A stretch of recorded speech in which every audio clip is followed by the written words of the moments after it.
Yo, what's up, everybody? It's February. Bobby Legendary. We got the man Jimmy High Roller. I thought it couldn't get any worse. Let's see what he's talking about. Check it out. About a year ago, or 368 days to be Oh, he's talking about exact, the the Luka trade. basketball world came to a halt as news broke that the Dallas Mavericks sent I remember Luka when the Luka trade happened. I was laying on the ground. I thought it was fake. Good thing it wasn't. Because we Doncic to got the Luka, LA Lakers the in best an player in the league. inexplicable trade. Not only was this news shocking, but the immediate and justifiable reaction was that this trade was possibly the dumbest trade in NBA history. But only Yeah, time would thank you, tell Nico. if it was truly the worst trade we've ever seen. Fast forward 1 year, almost We 2 basically traded an ambulance traded always down, always damaged ambulance driver to the Lakers for best player in the league. Dumbest trade in NBA history. Dummy. Dumbest trade ever. AD's pretty good when he's healthy. He's on the court. But he's on the court that much. the day, and turns out the initial reactions were correct. Because the Luka trade wasn't just dumb, it is now definitively the worst trade in NBA history. Add in 3, 2, 1. Skip it, skip it, skip it. Today's video is sponsored by DraftKings. Super Bowl 60 is upon Alright, us, guys, and skip it, guys. DraftKings Right here. There you go. There you skip, y'all. Whoa. Oh, there's an What's ad? that? I just built a budgeting app in Base 44. Guys, we That's the just only built ad an y'all app. will get.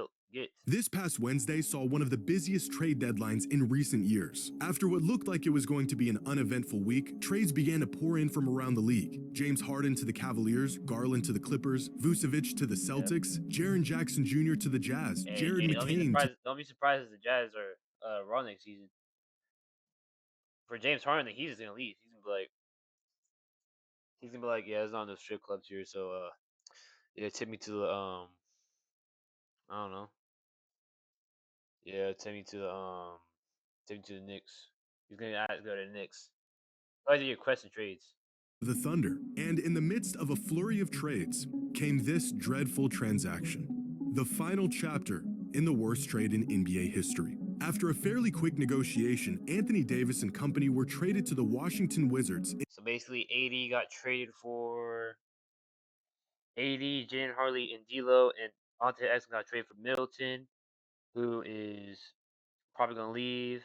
AJ Johnson, a young player, Malachi Branham, 2 first-round picks, and 3 second-round picks. So basically, AD got traded for Milton, Johnson, Branham, 2 first-round picks, and a bag of Sun Chips, some Doritos, and some Dave and Buster's arcade tokens. So yeah, In exchange for Chris Middleton, AJ Johnson, Malachi Branham, Marvin Bagley, 2 first-round picks, and and more back. 3 second-round picks. An exchange that doesn't sound terrible at first glance, but after about a second of coherent thought, the reality sets in that what the Mavericks have managed to do over the last 12 months might just be the most egregious case of mismanagement in the league's history. Because if coughing up Luka for AD and a bag of chips wasn't bad enough, Said a the bag of Mavs chips. doubled down and sent Yo, AD packing for He's next tuned in. He called it a bag of chips. to nothing. Now, Anthony Davis was the bulk of the haul the Mavericks received for Luka last February, meaning that the Mavericks have now essentially traded away franchise icon, perennial MVP candidate, generational player Luka Doncic for this. 2 starting caliber players, 3 first-round picks, 3 second-round picks, and expiring contracts. But a lot of these assets either aren't worth much or were simply add-ons throughout these dealings. Max Christie, Chris Middleton, and Marvin Bagley are the only productive players here. The 2026 first-round pick from the Thunder will likely end up as the 30th pick in the draft. That ain't no good pick.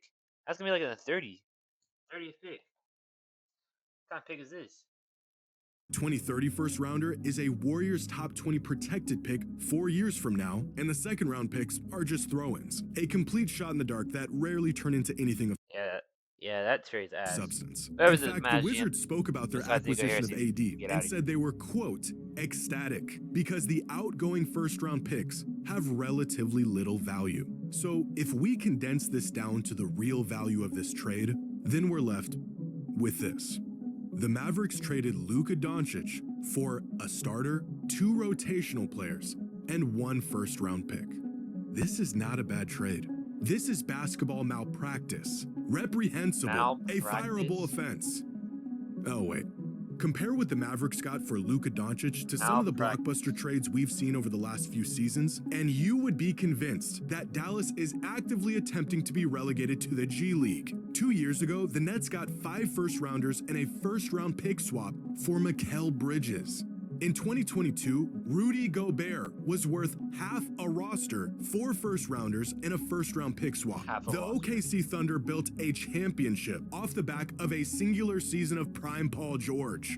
I'm not sure what universe the Mavericks live in, but apparently it's one where Luka Doncic is worth about as much as Desmond Bane. It's the ultimate buy high, sell low move from the Mavs. Last February, they were under the impression that Anthony Davis was of comparable value to Luka, his all-NBA level defense and offensive versatility potentially being the missing ingredients for what they hoped would lead them to another run to the finals. 12 months later, they saw him as nothing more than an opportunity to clear cap space. Now trading not 1, but 2 all-NBA caliber players in the span of 1 year. In an article detailing the 1-year aftermath of the Luka trade, it was asked, how do the Mavericks move on from the short-lived AD era? Which is a reasonable question.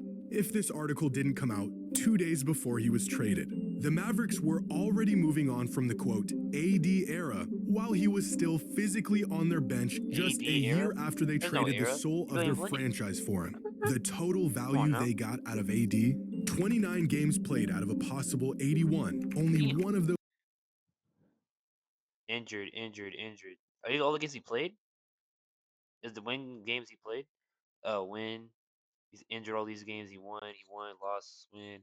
Injured, lost, win. Played all these, got hurt. Played all these, got hurt. He really didn't play. Those games played with Kyrie Irving, 18 injuries. Yes, you heard that right. 18 and 16 wins. How do you get so the hurt Mavericks on the traded Luka Doncic for 16 wins.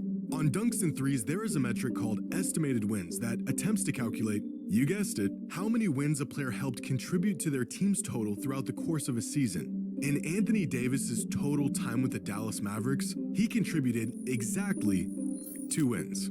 In fact, since the initial Luka trade 1 year ago, the total number of estimated wins contributed by every player that Dallas acquired as a result of the Luka trade is 9 wins. In that same time span, Luka Doncic has single-handedly contributed 12.4 wins for the Los Angeles Lakers. Since being dealt away by an overzealous Mavericks front office, Luka has been more valuable for the Lakers than every other asset involved in exchange for him combined.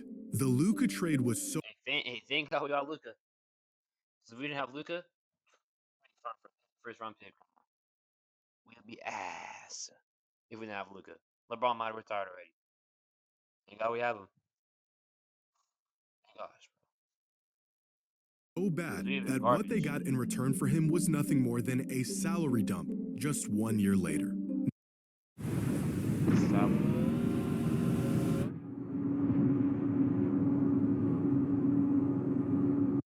Now, these head-scratching and irrevocably compounding decisions would leave you thinking that the Mavericks were desperate for some inkling of success, irrationally quick to make decisions, and unfamiliar with long-term results, which might be true if they weren't here in the finals just 18 months ago. They know the ingredients for a winning team. They've made great moves in the past. In fact, this was their winning recipe, the roster that got them within 3 wins of a championship just 2 seasons ago. But out of the 12 players from this imagine the Lakers had this team and be in the championship. That's a good team. Didn't they win a ring with that team? Finals roster, only 4 of them are currently on the Mavericks today. Dallas rolled the dice and traded away a finals team for a potential long shot to go back to the finals.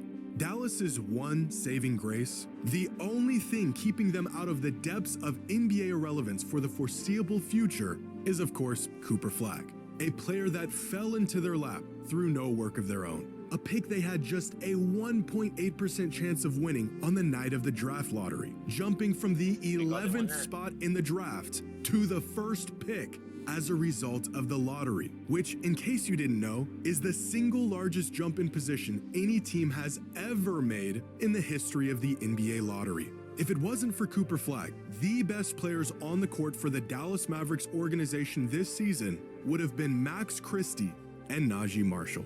Which means that the only thing that prevented the Mavericks from being the worst team in the league with no hope in sight 18 months removed from a finals appearance was pure, incredibly unlikely, unprecedented luck.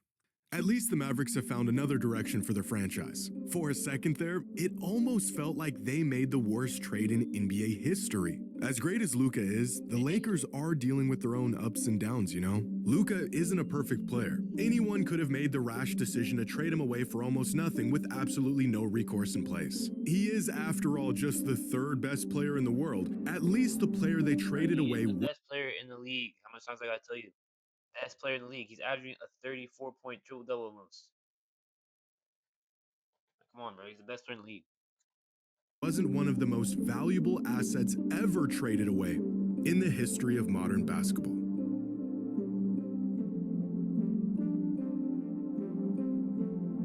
I hope y'all enjoyed. All right. See y'all later.